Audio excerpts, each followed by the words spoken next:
warahmatullahi wabarakatuh. Masih di program Kata Ustadz dengan Apri di sini. Nah, Ramadan 2021 ini tentunya sangat ditunggu-tunggu oleh umat muslim karena banyak keberkahan di bulan suci ini. Nah, saat ini Apri sudah terhubung dengan Ustadz Wahid, Ketua Ikatan Dai Indonesia IKADI Jawa Tengah sekaligus pengasuh Ponpes Bina Amal Semarang. Nah, saya sekarang sudah terhubung dengan beliau. Nah, ingin bertanya-tanya mengenai sahur khususnya untuk topik kali ini. Nah, langsung saja kita sapa beliau. Assalamualaikum Ustadz Wahid. Assalamualaikum warahmatullahi wabarakatuh. Ya, gimana kabarnya Ustadz? Bukhair, baik, sehat walafiat. Mbak Tri juga sehat ya? Alhamdulillah Ustadz, sehat saya juga. Gini Ustadz, kali ini Apri ingin menanyakan beberapa pertanyaan Ustadz mengenai sahur, khususnya di bulan Ramadan. Nah, kapan ini sebaiknya membaca doa niat sahur atau saat santap sahur, atau bisa malam hari sebelumnya Ustadz? Baik. Sahur itu aslinya adalah saat di ujung malam itu sahur. Kita makan sahur berarti makan pada waktu malam itu yang malam akhir tentu saja, yang tujuannya dalam rangka mempersiapkan kita untuk berpuasa.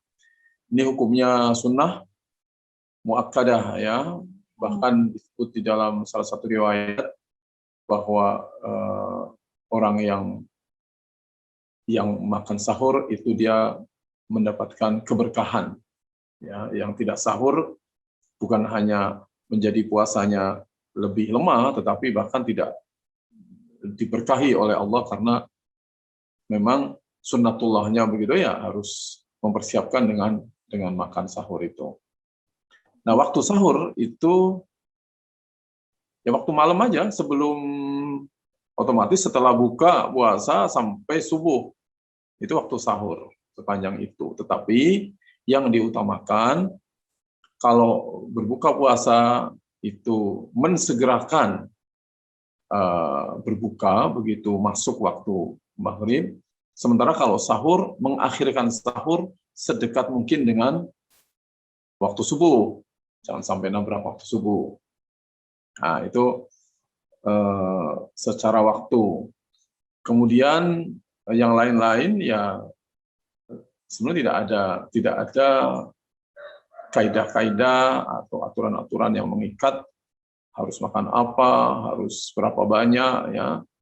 Tidak ada, yang penting makanan yang sehat. Yang penting waktunya itu yang harus di ujung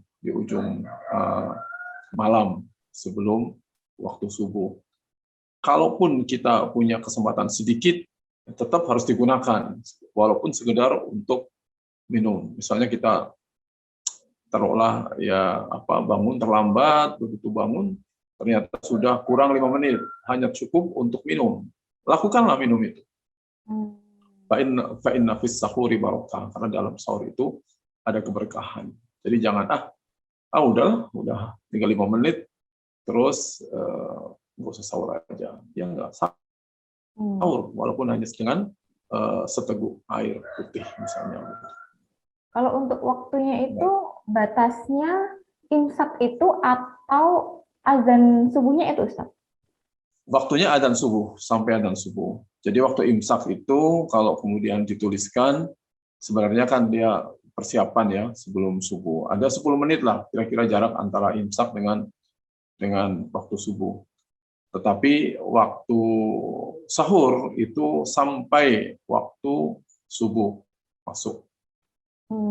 Kalau untuk ini Ustaz, untuk niat sahurnya itu sendiri, bagaimana sih hukumnya jika puasa tapi tidak membaca doa niat sahur? Apakah sahur kita itu tetap sah atau bagaimana ya Ustaz ya? Baik, yang dimaksud mungkin niat puasa, bukan niat sahur. Kalau sahur itu tidak ada niat, ya pokoknya makan untuk mempersiapkan puasa esok hari, itu namanya sahur. Nah, yang kemudian diperbincangkan seringkali adalah soal niat ya. Niatnya niat puasa. Nawaitu sauma wadin. Saya niat untuk berpuasa pada esok hari. Nah, ini tidak ada hubungannya dengan sahur. Ya, tidak ada hubungannya dengan sahur. Niat itu sendiri, sahur sendiri, karena niat ini bukan niat sahur, tapi niat puasa. Nah, niat puasa kapan? Itu pada malam hari. Batasnya tentu setelah masuk waktu maghrib. Itu sah untuk niat buat puasa esok hari. Nah, kita mengenal tradisi sholat tarawih, biasanya habis sholat bersama, ya, ada ucapan nawaitu shauma ghadin an ada'i fardhi syahri ramadhana dan seterusnya, bahkan diterjemahkan dalam bahasa Jawa, ya kan begitu. Kula niat poso sesuk, aku niat poso sesuk bulan Ramadan, poso untuk sesuk bulan Ramadan, hal mekani fardune Ramadan dan seterusnya, ya, itu kalimat-kalimat yang sering diucapkan, bahkan menjadi semacam ritual. Habis doa tarawih sebelum bubar mesti diakhiri dengan nawaitu shauma ghadin dan seterusnya. Ya, itu bagus-bagus saja, walaupun itu juga bukan wajib. Silahkan aja, tetapi niat itu yang penting adalah hati, ya, yang penting hatinya, bukan lisannya. Ya, kalau lisannya sudah berbunyi, biasanya hatinya ikut, ya. Tapi kalau kita membaca niat, mengucapkan niat puasa sambil bercanda, sampai tidak sampai hati, ya kan, itu namanya bukan niat. Karena niat itu ada di dalam hati. Berarti kalau sebenarnya bahkan ada banyak pendapat yang mengatakan bahwa tidak harus juga dengan lafal niat. Yang penting hati kita menyengaja niat bahwa esok hari saya akan puasa Ramadan. Berarti tanpa diucap pun sebenarnya niat itu udah niat puasa itu juga udah sah ya, berarti ya Ustadz, ya. Jadi orang itu kalau berpikir, jadi begini, niat itu kan menyengaja. Jadi kita penuh kesadaran bahwa malam ini adalah malam puasa, besok saya harus puasa. Lalu kemudian dia melakukan hal-hal yang mendukung untuk puasa. Misalnya sholat tarawih, misalnya dia bangun malam sahur. Itu semua dalam rangka apa? Tentu menyiapkan dirinya untuk berpuasa esok hari. Itu sudah termasuk niat. Itu sudah termasuk niat tanpa harus diucapkan dengan kalimat-kalimat tertentu. Karena ada kesengajaan. Kan tidak mungkin, no? Terus kamu bangun sahur buat apa? Ya buat besok, puasa besok lah. Gitu kan. Pasti buat puasa besok, itu sudah niat namanya. Sudah niat. Artinya kesadaran hati yang dengan penuh bahwa saya sahur untuk besok berpuasa. Saya sholat tarawih karena apa? Ini Ramadan, besok puasa. Malam ini saya tarawih. Itu sudah bagian dari kita berniat. Walaupun sebagian orang merasa kurang mantap kalau tidak ada dalam tanda kutip ya ritual niat. Ritualnya ya duduk manis bareng-bareng mengatakan nawaitu shauma ghadin an ada'i fardhi. Niat ingsun poso sesuk kalenegane farduna Ramadan karena Allah Ta'ala. Itu kan ritual namanya kan, ritual yang dibuat sendiri, ya silakan saja. Itu untuk memantapkan hati aja, saya sudah niat betul untuk besok berpuasa. Ya tidak ada masalah, kayak gitu juga boleh. Sebagian orang tidak mengakui begitu, Allah nggak perlu kayak gitu, ngapain, yang penting saya sudah niat poso, ya sudah. Itu step. Ya, oke. Jadi tidak apa-apa ya Ustadz, ya tidak membaca langsung melafalkan, tapi yang penting dari hati. Oke, kalau gini Ustadz, tentang makan sahur. Nah, apakah boleh kita karena akan puasa seharian, perut kosong, tidak makan, tidak minum, terus kita di waktu sahurnya itu, saya pengen makan sekenyang-kenyangnya ini, buat kayak stok nanti tenaga di siang hari sampai sore, kayak gitu. Nah, ada hukumnya nggak sih mengatur tentang sahur ini makan banyak atau enggaknya kayak gitu? Ya. Kan kalau sudah seperti ini, itu konteksnya tidak lagi dengan syariat ya, tapi korelasinya sudah dengan ilmu kesehatan, ya. Soal kebutuhan nutrisi, kebutuhan makanan dalam rangka saving untuk seharian penuh. Apakah kalau misalnya ya Misalnya hari-hari biasa itu kalau siang makannya 3 piring, pagi, siang, sore. Karena itu mau puasa maka sahurnya harus 3 piring. Apa begitu? Ya kan enggak toh? Karena secara ilmu kesehatan saya kira tidak ada yang mengajarkan begitu, karena kamu puasa biasanya sehari itu 2 piring atau 3 piring, kamu sahurnya harus 3 piring disimpan di sini. Saya kira tidak ada semacam itu. Nah, makan itu ya sekali makan ada ukurannya, ya, ukuran yang standar untuk dia bisa bertahan sampai sekian lama. Oke, bahwa kemudian jelaslah ya untuk sampai 12 jam siang itu, jam subuh sampai maghrib berapa jam tuh ya lebih ya. Itu tentu pasti ada sahur itu nanti terasa masih cukup kenyang sampai zuhur lah. Dari zuhur ke sana benar-benar kita akan merasakan lapar begitu ya. Tapi lapar itu bukan berarti kelaparan kan. Lapar biasa aja, lapar dalam batas yang normal. Kelaparan beda ya, jadi iya. Kelaparan kan nggak makan 2 hari itu kelaparan. Gitu. Tapi kalau hanya lapar saja itu biasa. Kalau kita aja kadang-kadang menunda makan sampai 1-2 jam itu rasanya sudah lapar. Nah ini karena bulan puasa kita memang diuji oleh Allah dengan syariat puasa ini, menguji rasa lapar itu, membiasakan rasa lapar. Jadi itu jangan menjadi sebuah persoalan yang lalu bagaimana caranya ngatasin rasa lapar di jam sore gitu. Ya tidak perlu seperti itu. Lalu kemudian disiapkan makanan-makanan yang memiliki nutrisi atau vitamin yang bisa bertahan lama itu. Tidak perlu seperti itu. Tidak perlu seperti itu. Karena laparnya puasa ketika kita sudah makan sahur. Kecuali kalau nggak makan sahur, memang itu akan sangat terasa. Mungkin jam 10 sudah KO, itu ya, lemes ya sampai sore. Ya kan salah sendiri kenapa nggak sahur. Kan agama juga memerintahkan kita makan sahur. Karena agama itu juga rasional gitu. Agama ini rasional, memerintahkan kita puasa dan benar-benar diberitakan puasa hanya pada dari mulai subuh sampai maghrib saja gitu. Sebelum subuh makanlah untuk siap-siap. Begitu masuk waktu maghrib segera puasa agar segera sehat. Luar biasa ajaran agama ini kan tidak membuat kita tersiksa. Bahwa di tengah-tengah itu tentu saja ada rasa lapar, itu standar dalam dunia medis pun tidak ada soal, biasa saja. Lapar yang masih apa istilahnya tolerable bagi perut kita, bagi fisik kita. Kalau untuk tidak sahur sendiri, Ustadz gimana? Biasanya kalau malam ya, tapi udahlah sekalian tidak usah sahur karena masih kenyang atau mungkin ya sudahlah kayak gitu. Itu gimana Ustadz? Juga tidak apa-apa berarti ya kalau tidak untuk sahur itu? Kalau konteksnya kesehatan malah itu relatif ya. Ada orang yang mungkin saya kalau ke sahur kebanyakan malah perut saya nggak enak gitu. Satu. Ada lagi mungkin orang yang sebaliknya gitu kan. Saya kalau nggak makan nggak bisa puasa tiap hari. Saya harus puasa, harus sahur. Kalau nggak sahur nggak bisa puasa. Banyak sedikit itu kan sesuatu yang relatif ya.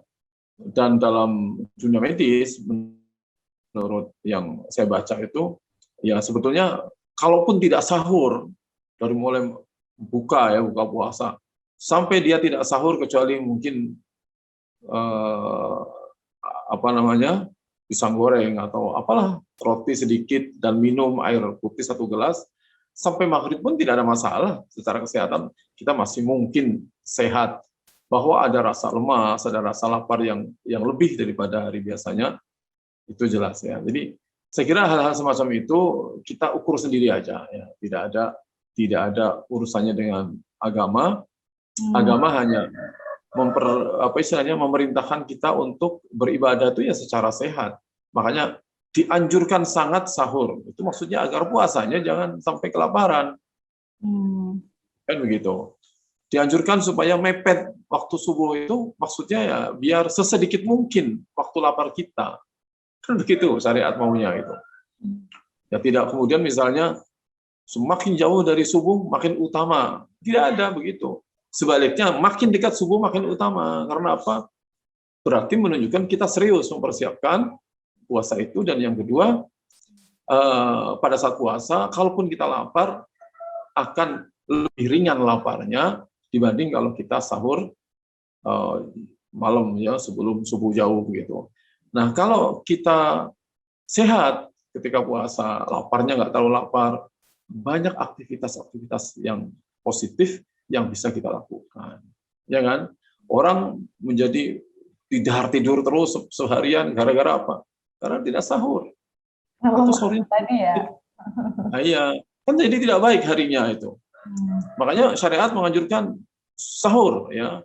Kalau perlu sahur yang cukup, yang banyak, ya, banyaknya banyak, tentu secara proporsional gitu kan. Dekatkan waktu subuh itu.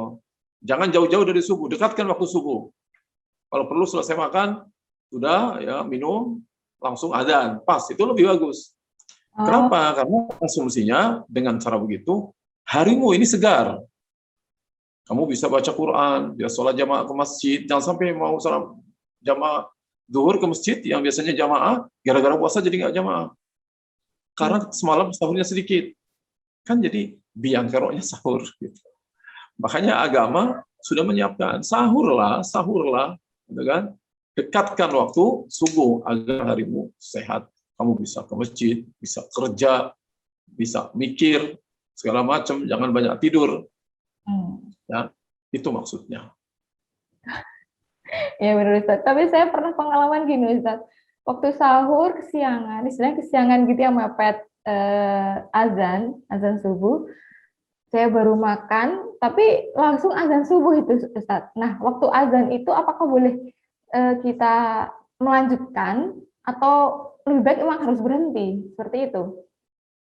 Jadi begitu azan subuh masuk, ya asumsinya azan itu memang adalah batas ya, batas kita untuk berhenti makan. Ya kita berhenti. Nah, berhenti itu artinya ya benar-benar berhenti. Mungkin kalaupun mengakhiri sekadar meneguk air 1 gelas, nggak masalah. Jadi pas lagi kita makan asyik begitu, Allahu Akbar, ya sudah berhenti, air segelas diminum, sudah selesai, tidak usah menyentuh lagi makanan. Ya begitu. Jadi kalaupun masih ada sisa waktu sedikit, itu hanya untuk minum saja, tidak untuk tanggung ini tinggal 2 sendok, jangan. Itu namanya cari masalah gitu ya. Cari masalah. Sudah dihentikan pada saat itu. Oke. Apalagi terus ngerokok dulu gitu kan. Ya nggak benar. Ya, nggak boleh. Kalau untuk tata cara sahur Ustaz, kayak tata cara atau sunnah sahur yang diajarkan oleh Rasulullah, itu seperti apa? Nggak ada selain mengakhirkan sahur. Pertama sahur itu sendiri, yang kedua mengakhirkan sahur. Itu nggak ada yang lain ya. Bahkan doa, kalau tadi waktu buka puasa ada doa yang dituntunkan, Allahumma lakasumtu wa bika amantu wa ala rizqika aftartu, itu. Di sahur malah tidak ada. Tidak ada doa khusus ya, doa makan aja seperti biasa. Jadi seperti itu ya Tribuners. Nah, terima kasih Ustadz ini untuk penjelasannya terkait sahur khususnya. Nah, semoga ini bisa bermanfaat untuk semuanya ya Tribuners. Nah, itu tadi Tribuners, semoga pertanyaan tadi bisa mewakilkan pertanyaan dari kamu juga ya. Nah, sekian dari kami, saya Atri pamit, selamat berpuasa bagi yang menjalankan. Wassalamualaikum warahmatullahi wabarakatuh.